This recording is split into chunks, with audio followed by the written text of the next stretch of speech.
Genesis. Ang paglikha. Unang kabanata. Nang pasimula, nilikha ng Diyos ang langit at ang lupa. Ang mundo noon ay wala pang anyo at wala pang laman. Ang tubig na bumabalot sa mundo ay balot ng kadiliman, at ang Espiritu ng Diyos ay kumikilos sa ibabaw ng mga tubig. Sinabi ng Diyos, magkaroon ng liwanag, at nagkaroon nga ng liwanag. Nasiyahan ng Diyos sa liwanag na nakita niya. Pagkatapos, inihiwalay niya ang liwanag sa kadiliman. Tinawag niyang araw ang liwanag, at gabi naman ang kadiliman.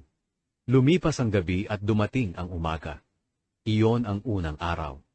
Pagkatapos, sinabi ng Diyos, magkaroon ng pagitan na maghihiwalay sa tubig sa dalawang bahagi, at nagkaroon nga ng pagitan na naghihiwalay sa tubig sa itaas at sa tubig sa ibaba.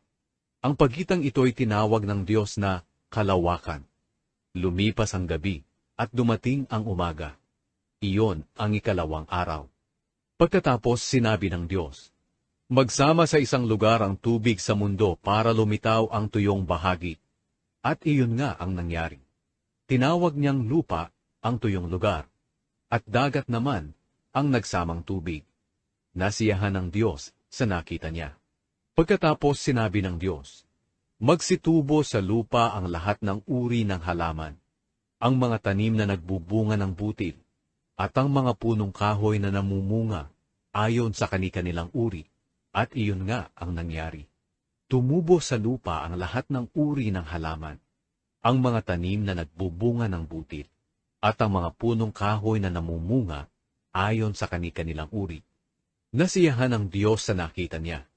Lumipas ang gabi at dumating ang umaga. Iyon ang ikatlong araw.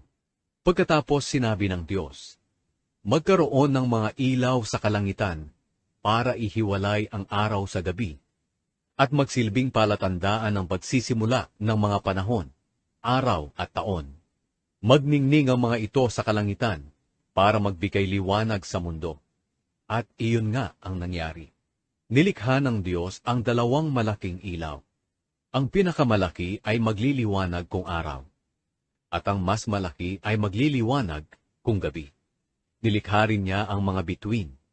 Inilagay ng Diyos ang mga ito sa kalangitan para magbigay liwanag sa mundo kung araw at gabi, at para ihiwalay ang liwanag sa dilim. At nasiyahan ng Diyos sa nakita niya. Lumipas ang gabi at dumating ang umaga. Iyon ang ikaapat na araw. Pagkatapos sinabi ng Diyos, magkaroon ng iba't ibang hayop sa tubig, at magsilipad ang iba't ibang hayop sa himpapawid.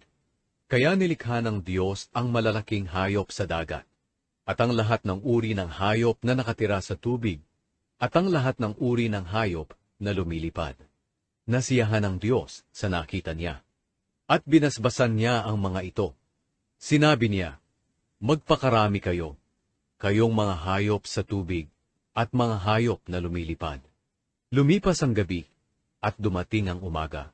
Iyon ang ikalimang araw. Pagkatapos sinabi ng Diyos, magkaroon ng iba't ibang uri ng hayop sa lupa, mga hayop na maamo at mailap, malalaki at maliliit. At iyon nga ang nangyari. Nilikha ng Diyos ang lahat ng ito at nasiyahan siya sa nakita niya.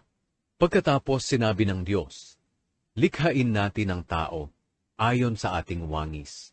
Sila ang mamamahala sa lahat ng uri ng hayop, mga lumalangoy, lumilipad, lumalakad at gumagapang. Kaya nilikha ng Diyos ang tao, lalaki at babae, ayon sa wangis niya.